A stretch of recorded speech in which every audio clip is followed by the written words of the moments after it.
Hello guys, Adam here from Switch Indie Fix, and I am bringing you episode 30 of the Switch Indie Fix podcast, a podcast dedicated to everything indie on the Nintendo Switch. I'm here alone this week, and I'm going to be talking about a lot of a variety of different things coming about indies on the Switch. It's been quite a busy news week this week, which is it's kind of cool because the last couple of podcasts we haven't had much to talk about. But yeah, this week we're going to be talking about the Slay the Spire game perhaps getting a release date. I think it's a tentative one, but we'll go more into that in the news. Also, we're going to be talking about a new free-to-play battle royale coming to the Switch, and what the F is the new portable console from the publishers of Firewatch and Untitled Goose Game. Just a gentle reminder, guys, we do need your questions. If you think of any Nintendo or indie game related questions and want them read out on the show, please make sure you go over to switchindiefix.com/SIF podcast. There it's just a link to a Google form. Just fill out the Google form and I will be able to read out your questions on next week's show. Also, if you are looking for a fun gaming community to join, make sure you go over to the Switch Indie Fix Discord server by going to switchindiefix.com/Discord to join. And yeah, the first time ever we actually have a sponsor for our show. It's a new banking app called Cash, and I will be telling you a bit more about the app later on. So keep an eye out for that, or I should say an ear out for that if you're an audio listener. But as always, guys, we'll be starting the podcast off with this week's indie news. This week we have 5 items on the list. That's half a baker's dozen. And the first one is Slay the Spire gets an estimated release date.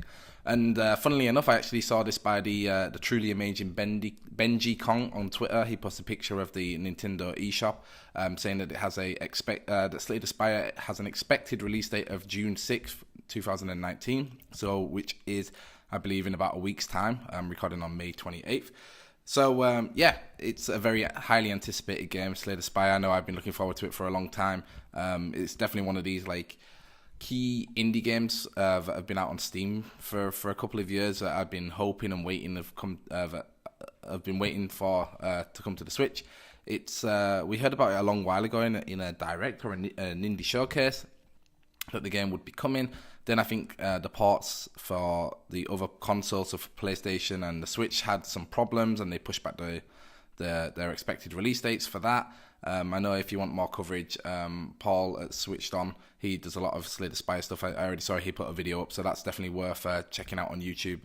If you just go to youtube.com/switchedon, he does a lot of coverage there of the Slay the Spire stuff, and I'm sure he's going to have a Let's Play up when he gets his hands on the game. But yeah, just from Ben's picture, we could see that it has an expected release date of June 6th, that the game is going to cost $24.99, which, it's people. I've seen people in the Discord and on Twitter saying that it has the $5 extra Switch tax, which, I don't know. It's, it happens, I guess. Like, they have to port these games over, so I guess it costs them a little bit more to do it, and indie games are selling well on the Switch, so people know they're going to pay, that people like me are going to pay a little bit extra for the games on the Switch, which is fine. And from all accounts, from what I've seen of Slay the Spire, like I've been watching YouTube series of it for a long time, it definitely looks like it's worth $24.99. So yeah, I'm very excited to get my hands on it. If you don't know what it is, it's basically like a roguelike card game where you every game you start off with a hero. I think there's 3 types of heroes. There's like the kind of like a warrior, a mage, and there's like this weird robot that has these special skills. I don't really know how to explain what kind of class he is, but you start off with like a basic deck, and as you go up through a tree of enemies, you unlock new cards, you unlock relics that help you with your run. At the end of each kind of floor, there is a boss that you have to beat. And then I think once you beat the game, it unlocks like New Game Plus, and then I think it's called Ascended, and you can go to like Ascended level 20, which is like the hardest one. And it seems like a game with tons and tons of content in it. Like I said, it's kind of like a roguelike, so it has almost like a never-ending loop of gameplay. If you're into it, you unlock new cards, you unlock new relics. Each run becomes more varied the more you play. So yeah, it's definitely a very exciting game, what I'm really looking forward to. I was actually hoping that SteamWorld Quest would kind of cure a little bit of the itch for that, since that is also like a deck building RPG. It doesn't go quite as into depth as Slay the Spire does, because the mechanic of Slay the Spire's focus is so totally on the deck building aspect, whereas SteamWorld Quest, had like more of a story, more of like character development, where this is a little bit lighter in those aspects. But yeah, it's definitely a game if you like deck builders, if you like roguelikes, that you should be looking out for. And yeah, so story number 2 is that a new, a new battle royale has come to the Nintendo Switch. It's called Realm Royale. I'm sure you've probably already heard of it. As I reported a few weeks ago on the podcast, Realm Royale was shadow dropped yesterday, so I think that was on Friday for the Switch. It's a battle royale very, very in the vein of Fortnite. They even have like a similar art style. You kind of come in on like this floating blimp. Very like cartoony, but it's actually developed by the makers of Paladins, so it's kind of like a mix of Fortnite and Overwatch. So you kind of have like these heroes, and I guess a mix of Paladins too. You have these heroes that drop in that have their own skills. You can ride like a horse around the map, so it's a little bit quicker. But yeah, it's free to download. I'm sure like Paladins, it has a ton of monetization in it that is very confusing and a bit over the top. But if you're looking for something new to play and something free, then it's definitely worth checking out. I'm gonna hopefully check it out later this week and maybe report back next week with my my ideas. It's kind of funny though, because I feel like when other free games have dropped on the Switch, there was a lot of buzz about them. Whereas Realm Royale, I've seen people kind of been like, oh yeah, maybe I'll check it out. But no one seems to have really gotten into it like people did with Fortnite when Fortnite came to the Switch, or when Warframe came, or even like Smite. So I don't know if that kind of shows like a fatigue for Battle Royale games right now. Because, yeah, like I say, other than the main news stories, I've not really seen that many people get into it. Like, if you are into it, let me know. Like, I'd love to like team up with some people and get into a game myself and try it out. And, hopefully do okay, not just totally suck at it like I did with Fortnite. But yeah, if you remember the leak story, it was basically a big kerfuffle with Nintendo Portugal, where they released a video on their YouTube that was basically said like Realm Royale is coming, but it didn't have a date on, I think, and then the video was taken down. And so it was kind of like the worst kept secret in probably like Nintendo indie games, but it's kind of cool that it's actually coming. So story number 3 is another big game that's just been announced for the Switch, and it might vary whether or not you call it a indie game. But DC Universe Online was announced for the Switch last week. So the massive multiplayer online experience DC Universe Online was announced for the Switch earlier this week. In a teaser trailer, devs Daybreak Games company showed off Metropolis, Gotham, and Themyscira, as well as their most famous heroes, Batman, Superman, and Wonder Woman. The trailer ended with a summer 2019 release window. So yeah, if you don't know what DC Online is, it's like it's obviously like a big online kind of like MMO where you play as the characters of the DC universe, or I think maybe you even create your own character, which is pretty cool. It had like a huge success early on in the days of the PlayStation 4 because it was like, I think, free to play, or maybe you had to pay for a subscription, I can't remember, but like a lot of people played it really early on the PlayStation when there wasn't really much else to play. It's a kind of cool addition to the Switch's library. We don't really have many like MMOs or online MMOs because I think people are scared off by the Switch's online features. So it's kind of cool to see that one of the big ones has come in. I used to actually play Marvel Ultimate Alliance, which was like Marvel's version of the MMO, which was really cool for a few hours. Like I didn't get really into it, but it was cool to just check out. And you kind of got like a raffle on what characters you got. Like if you got lucky, you could unlock some really good ones for free. Obviously the really, really cool ones like Spider-Man and Iron Man were all behind paywalls, and I'm sure this is probably going to be the same with DC Universe Online. But it definitely offers something different for the Switch. It's definitely something I want to check out. And I'm not the biggest DC fan, but yeah, I'll definitely try it out. And like I said, if we can get some like raiding parties together, I think there's like a lot of loot in it. It's very like Diablo inspired, so it's definitely a game up my alley. And it's going to come in summer 2019, which should be good. The next story is that Devolver Digital are bringing another new game to Switch this week. Next week. Oh no, this week now, because I'm recording it a couple of days after I wrote this post. But it's a Meowtroidvania game, Gato Roboto, is coming to Switch. They're at it again by pumping out an exciting looking and unique looking indies on the Switch. Gato Roboto is a Metroidvania where you play as the feline captain of an epic mech suit. out on a mission to find your stranded captain. The black and white art style of the game is very reminiscent of Devolver's other indie darling Minute. So yeah, it's very like monochromatic. It's black on white. It kind of looks almost like an old Game Boy game. Whereas yeah, you play as this cat, and there seems to be like a mix up of different genres of games in it. Like it's a Metroidvania. It's like 2D side scrolling. Some sections you play as like this cat, and you have to kind of do a lot of platforming with the cat. And then there'll become to like a battle station where your cat can jump into like a mech suit.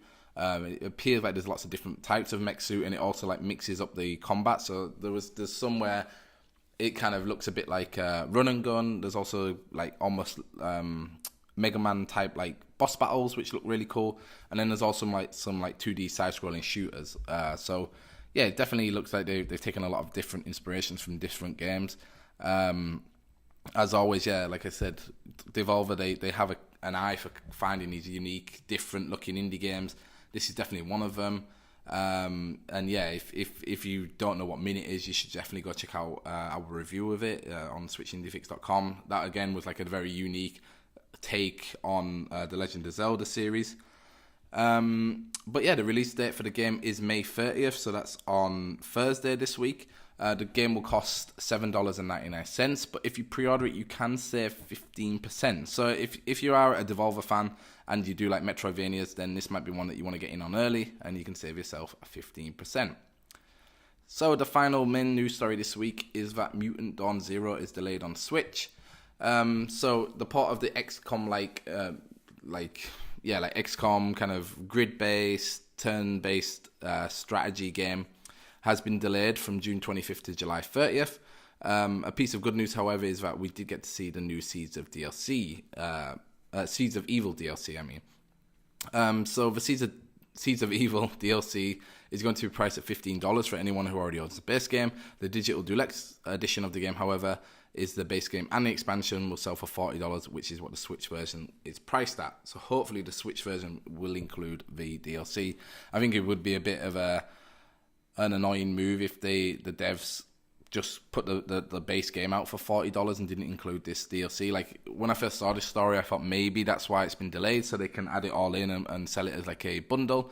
But yeah, Mutant Dawn Zero is one of those games where when it was first announced, everyone was kind of really excited about it, excited to see a new take on the XCOM games. It looked like it had like really awesome graphics, a cool world. Like you basically play like these animals that have mutated into like humanoids, and it's set in like this really dark kind of futuristic dystopia.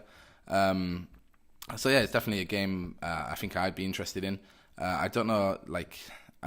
I feel like maybe the Switch wouldn't be the best place to play it because, especially if you want to play the game portably, like I know XCOM, you have to be very like dialed in on the game. Like levels can take like up to an hour or more, depending like how hard your difficulty is on it. So I don't know, it might be a game you'd maybe want to play on a different console. However, if you do have if you only have a Nintendo Switch, then I think it's definitely cool for you to get one of these type of games, because I'm quite surprised that XCOM and XCOM 2 haven't been ported over to the Switch yet, especially at XCOM Enemy Unknown, which is, I think it even has like mobile ports. So, and I think it was even on the Vita. So, so I'm kind of surprised that they haven't made it over to the Switch yet, and this would kind of be the first XCOM-like game on the Switch other than Mario vs. Rabbids, which is also a great game. So yeah, if you're waiting for this one, you're gonna have to wait a little bit more, but hopefully you'll be getting more bang for your buck because your Switch version will include the DLC of the game. So yeah, those were our 5 main news stories. Let me know which news story you're most kind of excited about. I definitely am most excited about Slay the Spire. I can't wait to get to try it out. I think it's cool, yeah. Gato Roboto is coming to DC Universe Online. I'm definitely going to be playing, and if you are playing Realm Royale, let me know what you think of it, because like I said, I've not really seen anything other than a few people. I know Lee on Twitter, he just downloaded it and said he had a couple of good games, but other than that, I've not really seen anyone playing it, which I'm surprised about. So yeah, make sure you let me know. Just let me know over on Twitter or on Discord. And yeah, just one news tidbit is that Strictly Limited Games will be releasing a physical version of Brazilian Beat 'em Up 99 Vidas. Strictly Limited Games is like the newest of these physical release game companies. Yeah, they're going for 99 Vidas, which we have a review of. Bastian wrote a review of that way back in January. I think he quite liked it, but said it wasn't like the best game he'd ever played. So make sure you check that out on Switch Indie Fix. The physical run will be limited to just 3,000 copies and will include the latest The Last Battle DLC. Pre-orders went live on May 26th. So if you are a #SwipsCorp fan and you do want to get this and add another physical game to your collection, make sure you go and pre-order it now at strictlylimitedgames.com. I know that Ben, with his massive 2-game physical collection, will probably be going to pre-order this straight away. And me with my massive, probably like also 2-game collection, I think I'm going to be giving it a miss though.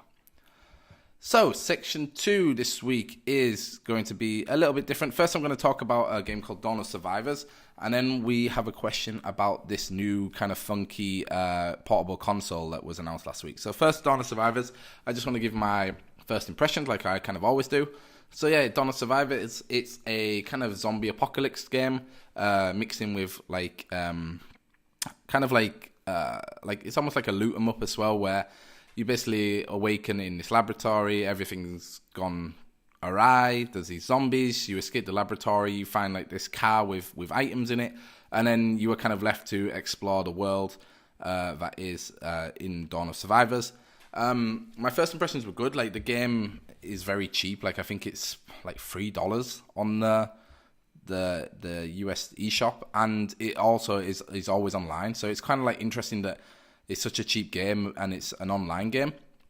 And yeah, you basically come out of this laboratory with nothing. You kind of have to collect materials like wood and stone, and then you can make like a stone axe, which then helps you chop down trees and make collect wood better, more efficiently, collect stone more efficiently. Then you can build yourself a house. And then from there, you kind of snowball into, okay, eventually you get like weapons and good armor. You can travel around the map to different places. They have like just like little like almost like dungeons all over the map, where it has different levels of difficulty. It also has different levels of loot which you can get. So if you want to go for more resources, you can go to like a mine and get more stone. If you want to go for more just physical loot, you can go to, I don't know, like the what is it, like the town, and there they have like a lot of chests that you can kind of loot to get different items. And yeah, like it's cool. Like, I was playing it for probably like a good 5 hours and really, really enjoying it. I did have a couple of crashes, but yeah, I don't know, you kind of expect it with like these always online games, and especially like indie ones. And yeah, it was always kind of like annoying, but once you reloaded the game, you always tended to reload just before the crash had happened. So I never really lost anything, which was nice. Yeah, the problem the problem I've had with the game is that you can tell it's very like mobile focused, in the way that everything kind of has like a timer on it. All your items have almost like what's it called, like a health, and they degrade. So the more you use it, the quicker they run out, and you have to find new stuff. Which, when I first started the game, I didn't really notice it. I got given a code to unlock like a pistol early on in the game. I can't remember why I got it. I don't know if it was part of the press pack or something. Yeah, and I should say I got this code. I was given a code to review. And I had this pistol, and I was using it for a good couple of hours and thinking, oh yeah, this is great. Like, yeah, it degrades, but you seem to have like a good amount of time with it. But the more you progress, the higher your like level gets, and the higher the level of the enemies get. It just seems that like weapons just degrade so quickly that you go from having like this arsenal of weapons to having literally nothing. And I don't know if that was because like maybe I was trying to push the game a bit too much and trying to go to being a bit overconfident and going to like the strongest areas to try and get the best loot, and then just coming up against really strong enemies and like having to, waste all my bullets on them. But yeah, the game kind of goes from being kind of like a fun grind, like a fun way to kind of waste time, to quickly being like now I have like nothing, and I know if I want to get back to where I was, like I have to go back and grind. And it's always like, yeah, if I do want to spend, if I spent money, then this would make it a lot easier. Like stuff like even like traveling around the map, when you get into the later levels, it's like, okay, it takes like 30 or 40 seconds for you to just travel to this one place on the map, and you kind of think, why did they have to put this in? Like, fair enough if it's a load screen, but the fact that you can kind of like see a character moving across the map, and it's just kind of like, oh, well, you can fast travel there, but it costs you whatever the premium currency is in the game. It's kind of a bit like, oh, this is like annoying. And it's kind of interesting because it's such a cheap game. You kind of like, okay, I can understand why they have these microtransactions, but it's also like, well, why didn't they just make the game free? Like, I guess they need money to run the servers because it is like all online and it is multiplayer. So there are instances where you can go to like once you build I think it's a watchtower, you can go to other people's bases and raid their bases. But there's also like events in the world that happen that are almost like I don't know, like world events in Destiny, where everyone can kind of group in this event to get the best loot. But it also means that you might come across other players that want to, you know, basically kill you and rob you. So it's kind of like cool. The first time I came across a player, I had no idea whether he was a player, and he just shot me, and yeah, I died. And it's not too much trouble. You just go back and you can collect your loot again. But it was definitely like a shock the first time it happened, and it's like a cool aspect of it. But there's just so much stuff later on where you just feel like, oh, okay, like I don't really want to spend so much time waiting for stuff to build, waiting for new to like regen your energy, waiting to make water so that your thirst can go up. It just becomes like one of these like waiting mobile games, which is a shame because I think the base of the game, like the base loop of just looting, collecting resources, building up your base is really awesome. Like it has like a really solid base builder where, you know, you can build like a nice house, and then you like level up, you get skill points that you can put into like researching stuff that you can build, so you can then research how to make a handgun, and then once you've researched that, you can basically make the handgun whenever you want to. So like it definitely has like a cool loop, but like I said, towards like the middle of the game, when you are starting to feel powerful, that's when the game kind of ramps up that, okay, now you have to wait a long time to do anything, and you have to, if you want to do something quickly, you have to pay. And like I said, like I feel like the degradation of weapons just goes like skyrockets to where you get like 3 or 4 hits on an enemy and it's broken, and it's just a bit annoying because yeah, the game relies so heavily on you finding loot, and it gets to the point where you have I got to like no weapons left, and I'm trying to like get loot to make new weapons, but I'm going into maps where there's like dozens of zombies, and I'm basically just kiting them around and just hoping that, okay, if I can kite them away long enough, I can like open a loot box or open a chest and get something out of it that I can then go back to my base and build a weapon with, and then come back and clear the map. But yeah, like I don't know, for its price, it's okay. I'm currently like, well, I'm gonna hopefully write the review today, and then I do have a code to give away, so keep an eye out for that. But yeah, overall, it's definitely an interesting game, especially for like an indie game, being online, being so cheap. It's definitely worth. I think it's definitely worth its money, but I think, yeah, like me at most, you're probably gonna get like 5 to 10 hours out of it, and being like, okay, I never need to play it again. And it is definitely more of like yeah, okay, I'm watching TV. I might as well, I want to play something in handheld mode, but I don't want to have to focus too much on the TV or too much on the game. I can kind of go between the two. And it definitely suits that. Like, you can just lay back, put like a Netflix film on or whatever, or you can watch my Pokemon unboxing video on YouTube and kind of like listen to that whilst play the game, and then you can like look at the TV and kind of like mindlessly go through the game. So it definitely has like a niche in the market that people are looking for. But yeah, I kind of think it's like, I don't know, middle of the road. It's definitely an interesting game. So the next thing I want to talk about actually comes from a question, and the question is, have you seen Panic's Playdate console? At first I thought it was a late April Fool's joke, but it appears to be very real. What do you think of the 12 games coming over 12 weeks, and will you be picking one up? And that comes from Mario's brother. So yeah, if you don't know what this console is, it comes from the publishers of Firewatch and Untitled Goose Game, and yeah, it's an interesting concept. It's basically this tiny console that looks like it's based off a Game Boy, and I know like this year is the 30th anniversary of the Game Boy, so I don't know if they're trying to like play off a little bit of nostalgia from that by giving people, you know, this small game. It has like an A and B button, a D-pad, and it has a small black and white screen. but for some reason it has like a hand crank on the side, so it looks almost like a fishing rod reel. But yeah, it's definitely unusual. I've got a few facts about it. So yeah, I said it has a hand crank, so you have to play the system like a fishing rod. It has a 2.7-inch black and white screen. It looks to be tiny. It looks about the size of a credit card. So I don't know exactly how much of this what you're gonna see on this tiny screen, but yeah, it's looks like a credit card or like a crisp. Like it's really small. It has Wi-Fi, Bluetooth, USB-C, rechargeable battery, and a headphone jack, which is pretty impressive considering its size. And it costs $149.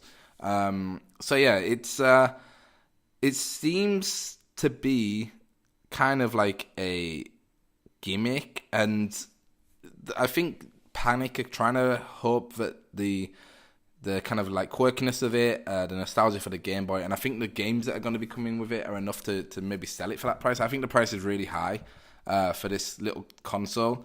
Like considering, I think if you go to like GameStop, the US GameStop, you can pick up like a PlayStation 4 second hand for like $180. So I think it's a lot of money to ask for such a small thing that I think is going to be, I don't know, kind of like a flash in the pan. But Panic, I think they're trying to counteract this by saying that their games are coming in seasons. So you basically get a season full of games. The first 12 games are covered in the cost of the console. And they will come out a week at a time. So basically they're bringing out games once a week for 12 weeks. They're kind of like little mini concept games, but they have like quite famous people developing for them. So they have Kaita Takahashi, who is the I think he was the designer of Katamari Damacy, Zach Gage, who is behind Ridiculous Fishing, Bennett Foddy, that is famous for Getting Over It with Bennett Foddy. He also worked on which is a Nicholas release, and Ape Out. And Sean Inman, he is a developer behind The Last Rocket. So they have some like pretty big names.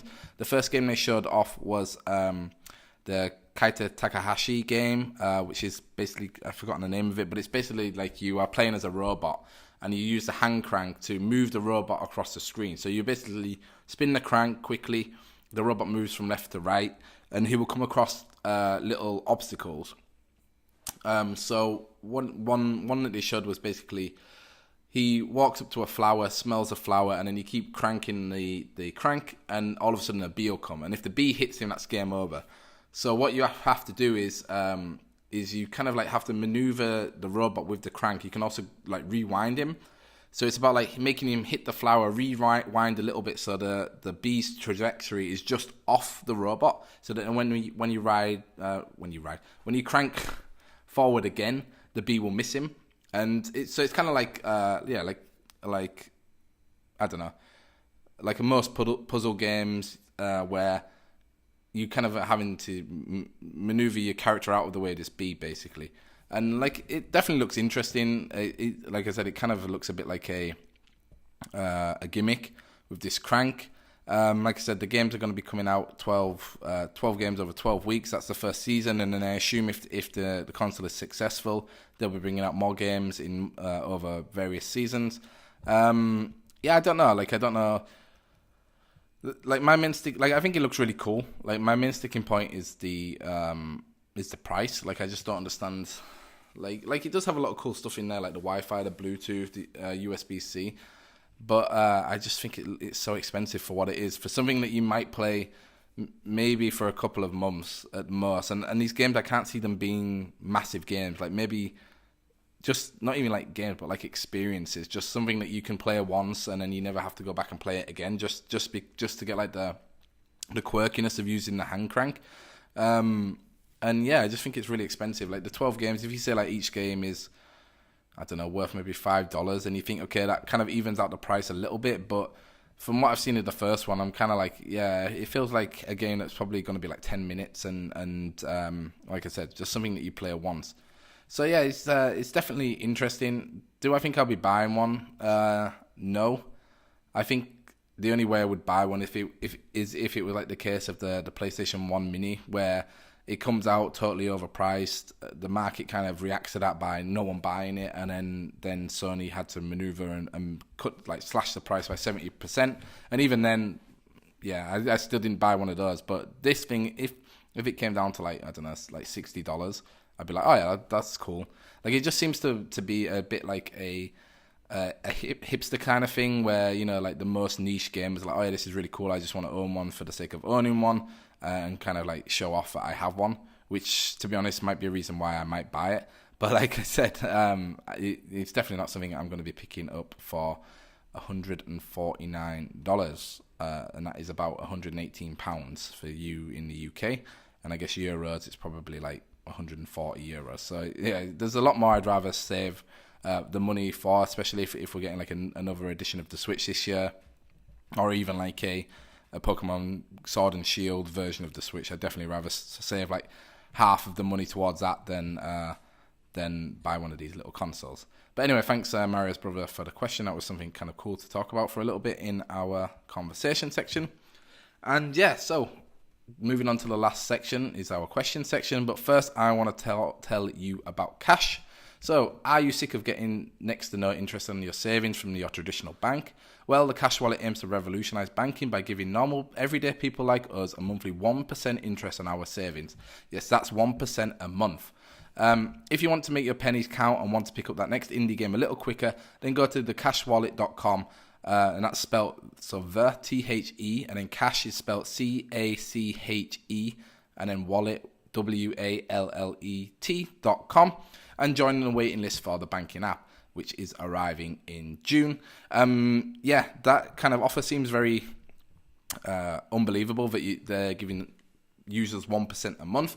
If you want to learn more about that and actually find out how this app works, what my involvement with the app is, then make sure you go to switchindiefix.com/cash, and there you will find lots of information. I wrote a very long post about how the app works, what users get out of the app, what I get out of the app, and yeah, I hope it's going to be a successful sponsorship. Like, they didn't pay me any money to do this. I'm actually working for them as an intern, and they're basically wanting people to beta test the app before it releases in June, to get feedback on how people use it, also how people are paying their money into it, investing their money into it. So you guys, if you're like really into tech, you really want to be on like the cutting edge of something brand new, then this might be a way for you to do that, to be like a beta tester for a really cool app, and also make some money off it. So if you're interested, like I said, go to thecashwallet.com or go to switchindiefix/cash. All of the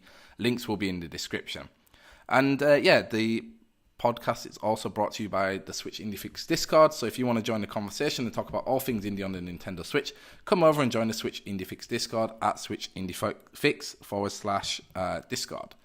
So our final section for today is the question section, and we just have one question this week, and that comes from Kool-Aid Moonwalk, the admin, I guess, or the owner of r/NintenTube, a very great Reddit subreddit. If you're interested in Nintendo content, go to r/NintenTube. And Kool-Aid asks, do you feel European developers have been leading the way for this golden age of indie games? Which is a very interesting question. Because I don't know, like, I feel like video games have always kind of been highly like led by like America and Japan throughout the past, and I think that's mostly shown in like AAA indies, AAA games, I mean, not AAA indies. And then recently, I think as well, like Canada is making like a huge like dent in that, like, you know, like with Ubisoft and like Montreal and Quebec having like these tax havens for indie for game developers. So obviously it means a lot of studios have gone there. Like EA is there, I think. Not Bethesda. BioWare is up in Canada. Like, yeah, there's so many Ubisoft studios in Canada. There's like indies like the indie devs like Sabotage, and I don't know. There's so many awesome indie developers up in Canada that I think like Canada is more leading the way of this golden age of indie games. On the European side, like honestly, I don't know. Like I feel like in some European countries there is also these kind of like tax havens for indie developers. But I think indie games in general just makes development of indie games or of games more open to everyone. So whereas before you had to have like a lot of investment to publish a game, now it's so much easier to just have a get your game on Steam and then make some money on Steam and then hopefully port games over to the Nintendo Switch. So yeah, I don't really know if European developers have been leading the way. Like I say, I think it's more Canadian developers, especially indie wise. Like it's definitely interesting. Like I think it's good that gaming as a whole is opening up to more people. And even now, like you're seeing about like people in China developing games, and that's bringing in like an influence of like a totally new look on how games are developed. And then I think Africa is also like a focus for indie development now, and seeing what like difference how people's different perspectives change how games are developed and what games are about, which I think is good because it becomes so easy for any game genre to just become saturated with a similar thing because people are making, they're just copying what's popular, or the people that make them all come from very similar circumstances. So, there's not so much of a variation of what goes into a video game now. But I think in general games are more open, more people can develop them, so we get bigger influences. But yeah, I think moreover, I would say Canada is actually leading this golden age of indie games. But yeah, thanks anyway, Cool Ed, for the question. A great question as always. So yeah, that, guys, concludes episode 30 of the podcast. I hope you all enjoyed. I'd like to thank everyone for tuning in and consuming the podcast wherever you watch and or listen to it. Thanks. Yeah, I've already said that. So yeah, if you want to download the podcast, I guess you already have downloaded it, but podcasts will go up on Apple Podcasts, Spotify, and YouTube as soon as I can after the show. So please be sure to review it wherever you can. Reviews are very important to the podcast, helps it grow. So it would be awesome if you could just take the 2 minutes, not even 2 minutes, the 30 seconds it takes to just tap 5 stars and say this podcast is great. It helps me out a lot. If you want to get in contact with me specifically, you can hit me up on Twitter and Instagram at SwitchIndieFix, or you can come and talk to me in the Discord server at switchindiefix.com/Discord. Remember, our sponsor Cash, if you're interested in trying out something new and revolutionary in the banking scene and getting a good return on your savings, then make sure you go to thecashwallet.com and click on, when you go there, just click on to join the waiting list. It will ask you for your email address and first name. That's all it does. You will then be put on the waiting list, and when the app goes live, you will be one of the first people to know about it. I think you will also get some exclusive rewards for being one of the first adopters of the app, so very cool to see. And like I said, if you want to know more information about my involvement with the app, how the app actually works and what benefits you can get from it, make sure you go to switchindiefix.com/cash. So thanks guys for watching. If you want to check out some of my reviews, make sure you go, or our reviews, make sure you go to switchindiefix.com. The latest one was by Lee, and he wrote about Valhalla, which is a very interesting graphic novel where you play as a bartender set in like a cyberpunk universe. Really, really cool review. He writes awesome reviews, so it's always a pleasure to have him on the site. So yeah, make sure you go check that out at switchindiefix.com. And guys, I will see you all next week. I think we're going to have Darth on, which is going to be good. And we're also going to be recording some Gen 8 stuff because of the Pokemon Direct and Pokemon News, like whatever they've called it, what goes on today. So keep an eye out for that going up on Gen 8 podcast as well. So yeah, thanks guys for listening, and I will see you all next time.